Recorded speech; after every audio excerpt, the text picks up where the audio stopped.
अब हम करेंगे द्विघात समीकरण का दूसरा सवाल। हमें समीकरण दी हुई है √3x² plus 10x minus 8√3 is equal to 0 का एक मूल हमारे पास -4√3 है, दूसरा मूल हमें फाइंड करना है। इस सवाल को हम दो मेथड से कर सकते हैं। पहला तो हम करेंगे सीधी दरचारी विधि से फॉर्मूला लगा करके दोनों मूल निकाल लेंगे, फिर एक मूल हम बता देंगे। मैं आपको दोनों मेथड बताऊंगा। फर्स्ट मेथड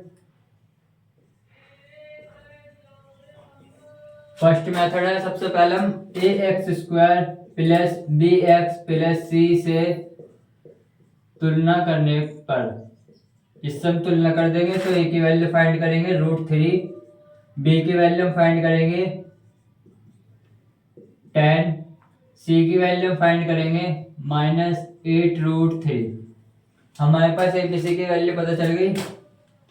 सीधे विधि का फॉर्मूला लगा देंगे -b plus minus √b² minus 4ac upon 2a।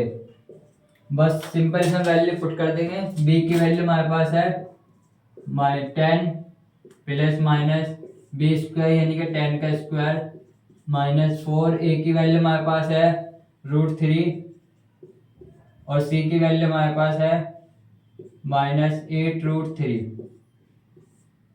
Upon 2a की वैल्यू हमारे पास है √3। अब इसको सॉल्व करेंगे। ये हमारे पास माइनस का 10 बचा प्लस माइनस 10 का स्क्वायर यानी कि 100 माइनस माइनस यहाँ पे प्लस हो जाएगा। अब यहाँ पे 4 अट्ठे 32, √3 से √3 हमारा खत्म हो जाएगा तो बचेगा हमारा यहाँ पे 3 अपॉन में 2√3। अब माइनस का 10 प्लस माइनस ये हमारे पास बचा 100 प्लस 32 दिया 96 अपॉन में 2√3। अब माइनस का 10 प्लस माइनस ये हमारे पास आ गया 196। सबसे पहले हम इस 196 का अंडर रूट निकालेंगे। इसका अंडर रूट निकालने के लिए इसे सबसे पहले हम 2 से डिवाइड कर देंगे तो हमारे पास ये आया 2 × 18, एक इधर गया तो 2 × 8 16, 2 × 8 18 यानी 2 × 18। इसको हम 7 से काटेंगे, 7 7 49, 7 × 7, ये 7 का पेयर बन गया, 2 का पेयर बन गया तो 7 और 2 की मल्टीप्लाई कर देंगे, आ जाए हमारा 14। ये हमारा अंडर रूट आ गया इसका। तो माइनस के भी प्लस माइनस 196 का अंडर रूट 14 अपॉन 2√3। अब यहाँ पे प्लस माइनस के निशान है तो एक बार हम जोड़ के ले लेंगे, फिर हम घटा के ले लेंगे। तो माइनस के 10 प्लस 14 अपॉन 2√3, दूसरा हमारे पास आ जाएगा -10 -14 अपॉन 2√3। अब इसमें हमारे पास बचा माइनस का 10 है प्लस का 14 है तो यानी कि 4 बचे 2√3, ये 2 से कट जाएगा, ये हमारे पास आ जाएगा 2√3। पहला मूल ये रहा हमारा एक। दूसरा मूल हम निकालेंगे माइनस के 24 अपॉन 2√3, ये इससे कट जाएगा, बचेगा 12। तो 12 अपॉन √2, √2 से मल्टीप्लाई कर देंगे, डिवाइड कर देंगे, √2 हम नीचे रख लेंगे।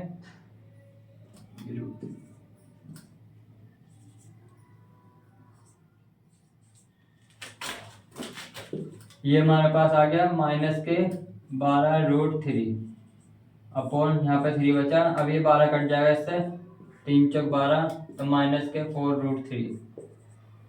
अब हमारे पास दो मूल आ गए। एक तो पहला मूल हमारे पास ये है कि 2√3, एक मूल हमारे पास आ गया -4√3। अब सवाल में हमें कहा था कि एक मूल तो हमारे पास 4√3 है माइनस के, ये हमारे पास एक मूल तो हमारे पास ये आ गया जो सवाल में दिया हुआ था, और दूसरा मूल कौन सा है 2√3, यानी कि हमारा दूसरा मूल है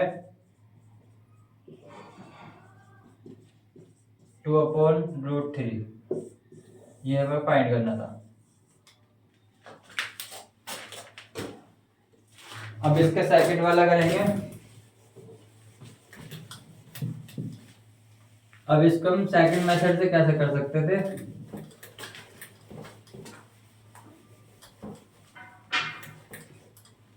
सेकंड मेथड बहुत सिंपल है। हमें पता है कि मूलों का गुणनफल C/A है, तो इससे हम सबसे पहले एक x² + bx + c से तुलना करेंगे। a की वैल्यू हमारे पास √3, b की वैल्यू हमारे पास आ गई 10 और c की वैल्यू हमारे पास आ गई -8√3। अब ये वाले फॉर्मूले में वैल्यू पुट कर देंगे।